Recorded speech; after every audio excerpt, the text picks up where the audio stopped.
सिमराही बिहार से बिलोंग करता हूँ। तो बिल्कुल समय नहीं गवाएंगे क्योंकि मात्र 15 मिनट ही मिलते हैं। तो चलिए स्टार्ट करते हैं। और आज का जो टॉपिक है, मैंने काफी सोचा कि एट अ टाइम मैं कौन सा ऐसा टॉपिक लूं जो कि काफी असरदार भी रहे। तो मैं आज लेकर के आया हूँ मेटाबॉलिज्म के बारे में। आज हम लोग बात करेंगे मेटाबॉलिज्म क्या है, हाई लो होने से क्या क्या बॉडी में कितना इफेक्ट होता है, इसे हाई या लो जो जरूरी है वो उसे कैसे किया जा सकता है, और मोटापा से इसका क्या संबंध है,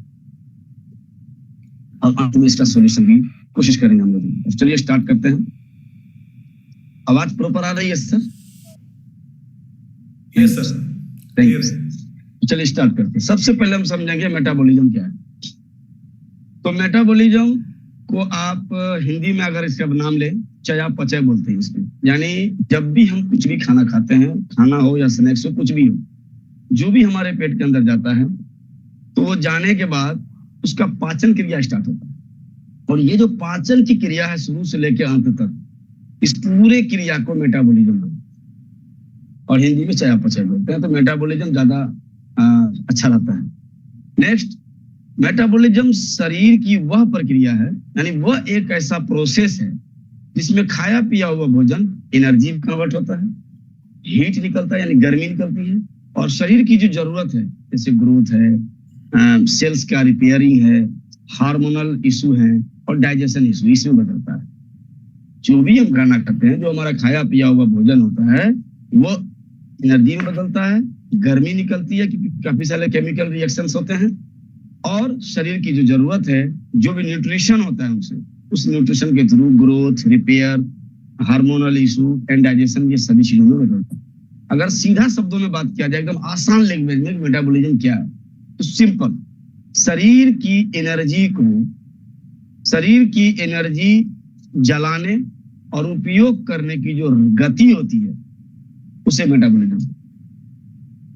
अब जितना हम खाते हैं, वो खाने के बाद बॉडी में जो हम दिन भर एक्टिविटी करते हैं या जो भी हमारा वर्कआउट रहता है, चलते हैं, फिरते हैं, उठते हैं, सोते हैं, बैठते हैं, काफी सारी क्रियाएं होती है।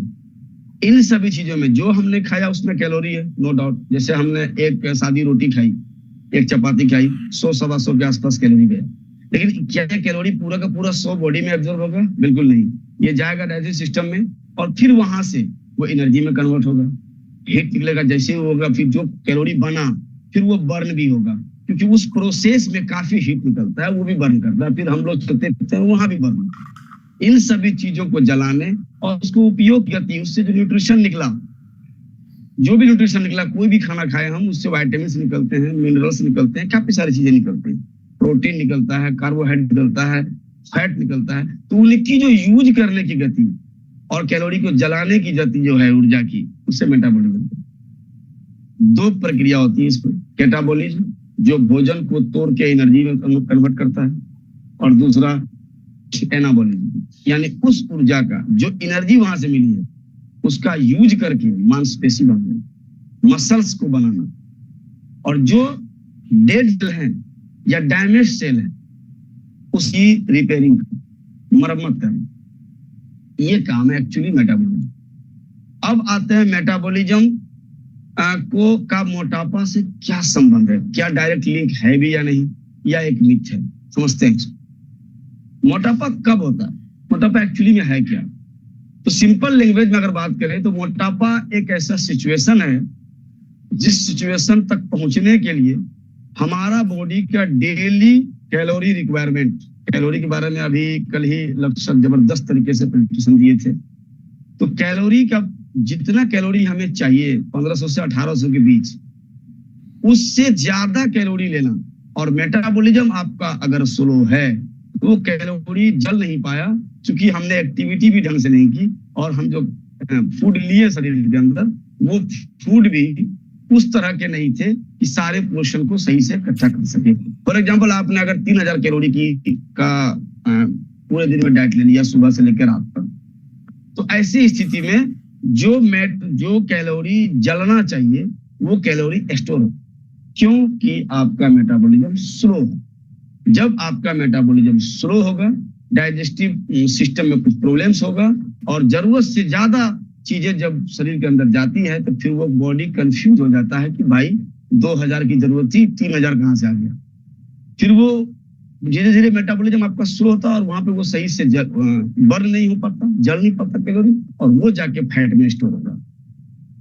और वो धीरे धीरे धीरे धीरे जमा होते होते होते, जिस तरह हम लोग 10 रुपये, 20 रुपये, 50 रुपये, 100 रुपये जमा करते हैं रेकरिंग अकाउंट में, बैंकों में 10-10 रुपये, 100-100 रुपये करते करते एक बार 10,000 बन जाता है, किसी का लाखों बन जाता है, म्यूचुअल फंड में डालते हैं, फिर वो लाखों करोड़ों बन जाता है। जस्ट वही है मोटापा का प्रोसेस। चक्रवृद्धि ब्याज के साथ आपके गलत खान पान का रिटर्निंग है मोटापा। अब सोच लो, हम जो भी खा रहे हैं हमें जानना पड़ेगा कि ये जो मेरे हाथ में है, ये मैं खाऊंगा तो ये मेरे बॉडी को कितना इफेक्ट करेगा, कितना कैलोरी इसके अंदर है, क्या ये आइटम जो मैं खा रहा हूँ, कुछ भी हो सकता है, वो वड़ा पाव हो सकता है, कुछ भी हो सकता है, आपका चाउमीन हो सकता है, बर्गर हो सकता है, पिज्जा हो सकता है, या घर का भी कुछ खाना हो सकता है।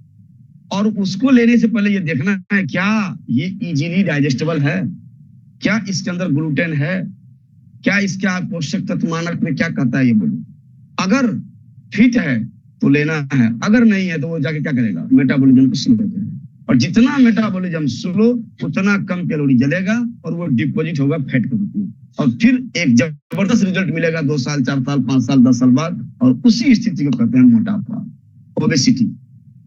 क्योंकि जैसे जैसे आपका वजन बढ़ेगा आप धीरे धीरे स्लो हो जाते हैं, काम करने की गति स्लो हो जाएगी, काम करने की इच्छा में कमी आ जाएगी, स्ट्रेस भी बढ़ेगा, मतलब इतना स्लो हो जाएंगे कि कोई भी काम अगर सामने आ जाए, अरे कर लेंगे ना, ये वाला लैंग्वेज आ जाए, 1 घंटे बाद कर लेंगे, अरे शाम में कर लेंगे, कल सुबह कर लेंगे, ये वाली आदत है। और फिर ये और खतरनाक, तो अगर मेटाबॉलिज्म स्लो है तो कैलोरी करेगी और बची हुई कैलोरी फैट के रूप में जमा हो जाएगी फिक्स डिपॉजिट में। और मेटाबॉलिज्म अगर हाई है तो ज्यादा कैलोरी जमेगा और फैट जमा होने की संभावना कम हो जाएगी। आपने सुना होगा बहुत सारे पतले लोग, अरे मैं बहुत खाता हूं, शरीर को लगता ही नहीं। क्या मतलब है इसका? शरीर को लगता वाली बात नहीं है, वो बहुत खा रहा है लेकिन उसका मेटाबॉलिज्म हाई है, जो खाया उसको खत्म कर दिया। तो मेटाबॉलिज्म को हाई करना पड़ेगा।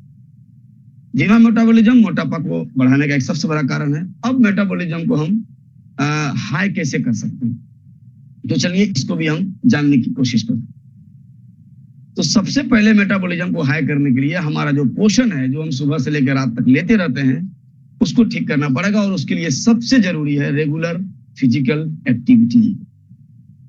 रेगुलर फिजिकल एक्टिविटी में सबसे पहले आता है इजीली वॉकिंग। आराम से कर सकते हैं, सभी लोग टहल सकते हैं आराम से, ना ज्यादा स्लो ना ज्यादा फास्ट, आप बिल्कुल मीडियम स्पीड में चल सकते हैं, आप दौड़ सकते हैं, आप साइकिल चला सकते हैं। ये क्या करता है, ये आपके मेटाबॉलिज्म को बूस्ट करता है और ये कैलोरी को जलाने में मदद करता है। यानी आप मेटाबॉलिज्म चूंकि स्पीड में जला पा रहा है कैलोरी, तो आप अपने तरफ से एक्स्ट्रा फोर्स लगा रहे हो ताकि कैलोरी जल जाए। उसको सपोर्ट की जरूरत है। और ये रनिंग, ये वॉकिंग, ये साइकिलिंग, ये वर्कआउट, ये कार्डियो, ये क्या है, ये मेटाबॉलिज्म को एक सपोर्ट है। मेटाबॉलिज्म से रिलीफ फील करता है, चलो मेरा मदद के लिए कोई तो आया, जस्ट लाइक दैट। आगे अगर बात करूं तो एक्सटेंस ट्रेनिंग, जैसे कि वेट लिफ्टिंग या बॉडी वेट एक्सरसाइज, जैसा कि अभी जबरदस्त एक्सरसाइज, जबरदस्त आधा घंटा अभी मोहसिन सर ने कराया, thank you sir once again, बेहतरीन। उसमें सारी चीजें मिक्स थी जो मेटाबॉलिज्म को सपोर्ट के लिए जरूरत है। और ये क्या करता है, मांसपेशी को बढ़ाता है, हमारे मसल्स को बढ़ाता है, मसल्स को आरामदेह स्थिति में लाता है, मसल रिलैक्स होता है और ज्यादा कैलोरी बर्न होता है। साथ ही साथ हमें लेना पड़ेगा प्रोटीन रिच डाइट, बहुत इंपॉर्टेंट है। यहाँ पे हम लोग थोड़ी गड़बड़ी कर देते हैं, थोड़ी क्या बहुत ज्यादा गड़बड़ी करती है। आप सोचिए कि आपका वेट कितना है, वजन कितना, और उस वजन के अनुसार मिनिमम 1 ग्राम प्रोटीन पर केजी लेना ही पड़ेगा। अदरवाइज आप तैयार रहिए मेटाबॉलिज्म खराब करने के लिए।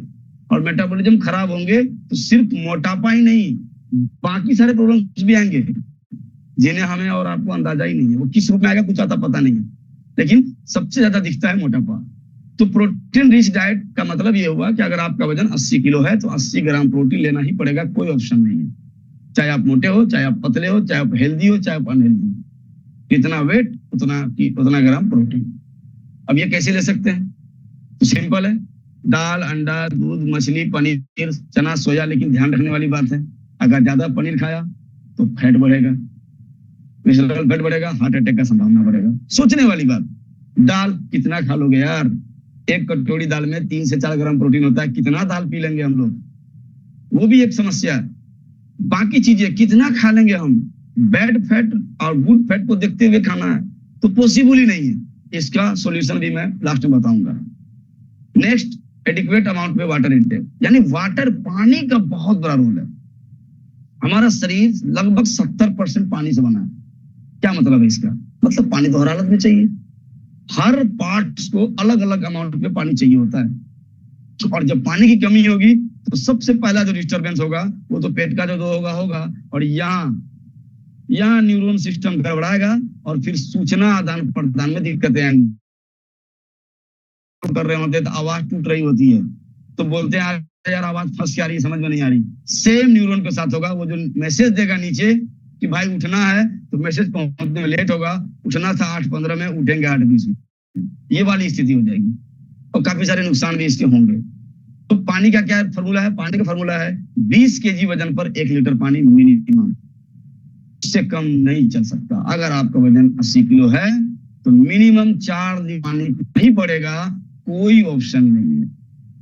अब कभी कभी क्या होता है, जब हमारा वेट बढ़ता है, फॉर एग्जाम्पल आपका वेट 20 kg एक्स्ट्रा, तो 20 kg एक्स्ट्रा का क्या मतलब हुआ? मतलब बहुत ज्यादा फैट है शरीर के अंदर।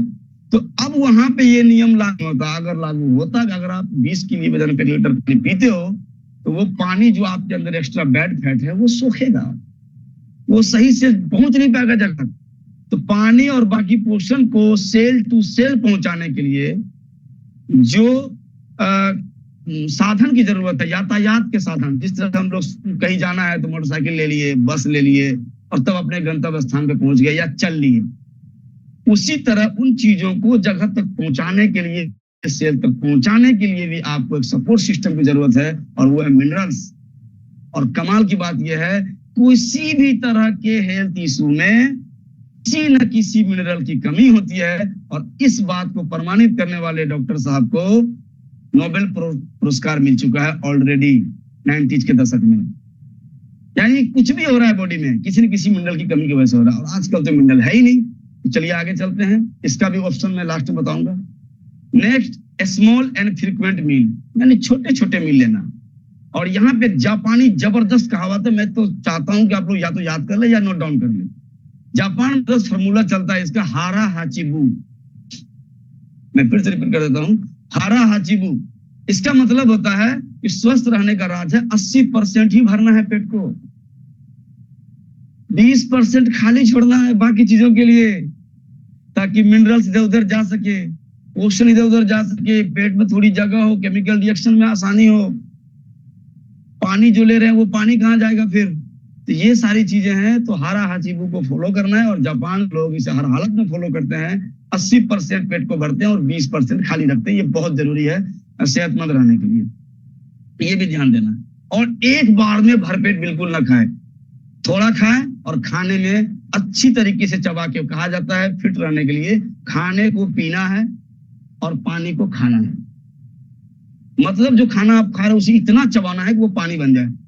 उससे क्या होगा, डाइजेस्टिव सिस्टम इजी हो जाएगा, फिर पेट में किसी को मेहनत नहीं करना पड़ेगा किसी पार्ट को, और ऑटोमेटिक हो जाएगा, सिंपल। और पानी को खाना है मीन्स घुट घुट करके पीना है। एक घट घट घट करके 1 लीटर डाल देते हैं हम लोग, बिल्कुल गलत है। किसी दिन किसी न किसी का बेवजह किडनी फेलियर होने की संभावना है, पेट में दर्द का है, आपका कोलोन डैमेज हो सकता है, आपके आंत में चोट लग सकती है। तो ये सब चीजें ध्यान रखना है भाई साहब।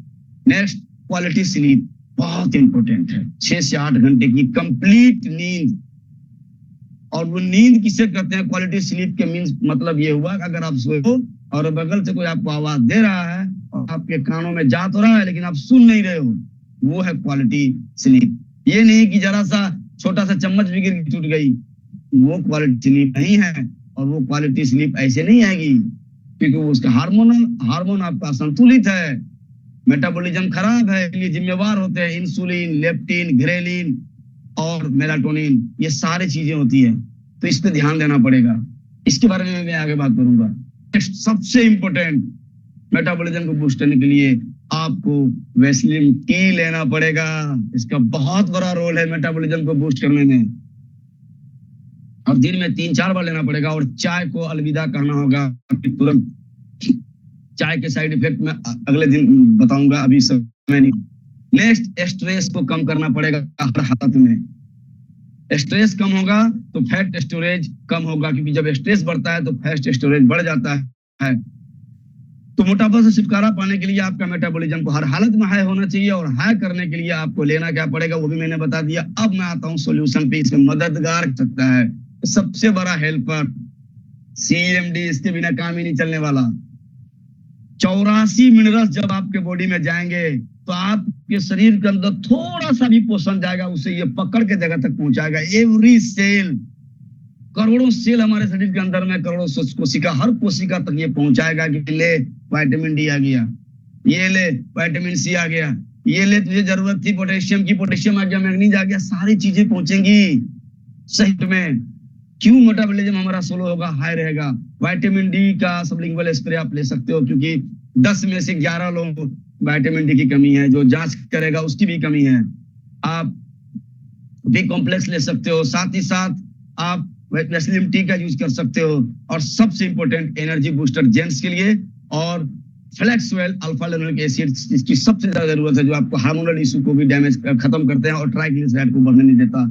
इस तरीके से काफी सारी चीजें हैं। समय बहुत कम था, मैंने 2 मिनट एक्स्ट्रा ले लिया है, तो चलिए यहीं पे हम अपनी बात को समाप्त करते हैं, और आगे कभी मौका मिला तो एक बार फिर इससे आगे का मैं मेटाबॉलिज्म करना चाहूँ। तब तक के लिए थैंक यू सर, समय देने के बहुत बहुत थैंक्स, और सॉरी 2 मिनट एक्स्ट्रा के लिए sir. Thank you sir. Sir आप म्यूट हो सर। सर बहुत ही शानदार सेशन था, बहुत ही यूजफुल सेशन था, और वाकई कमाल की इंफॉर्मेशन थी जो बहुत ही हेल्पफुल।